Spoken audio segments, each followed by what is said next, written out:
देवी भागवत के 12 स्कंद के 10वें अध्याय मणिद्वीप का वर्णन। महर्षि व्यास ने कहा, हे राजा जन्मेजय, जो श्रुतियों में सुबाला उपनिषद में सर्वलोक नाम से ब्रह्मलोक के ऊपर कहा गया है, वही मणिद्वीप कहलाता है। यहाँ देवी निवास करती हैं। ये लोक सभी लोकों से श्रेष्ठ है, इसलिए इसे सर्वलोक कहा गया है। देवी ने अपने संकल्प से इस स्थान का निर्माण प्रारंभ में किया था। देवी मूल प्रकृति भगवती ने अपने निवास के लिए यह स्थान बनाया, जो कैलाश, वैकुंठ और गोलोक से भी श्रेष्ठ है। वास्तव में संसार में कोई अन्य स्थान इसकी समता नहीं कर सकता। इस कारण इसका नाम मणिद्वीप या सर्वलोक पड़ा। ये मणिद्वीप सब लोकों के ऊपर स्थित है और छाते के समान प्रतीत होता है।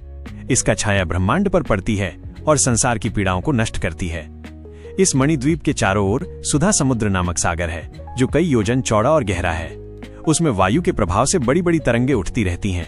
वहां विभिन्न मछलियां, शंख और जलीय जीव खेलते रहते हैं। तट रत्नों जैसी निर्मल बालुओं से भरे हैं।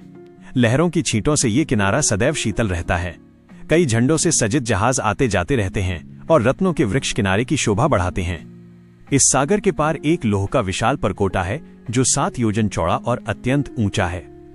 इसके अंदर युद्ध कुशल देवदूत अस्त्र शस्त्रों से सुसज्जित रहते हैं। 4 द्वार हैं, जहां सैकड़ों प्रहरी देवी के भक्तों के साथ खड़े रहते हैं।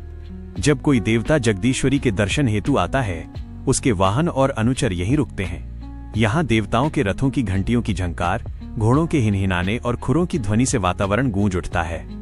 चारों ओर रत्नों के वृक्षों से सुसज्जित घर और मधुर जल से भरे तालाब हैं।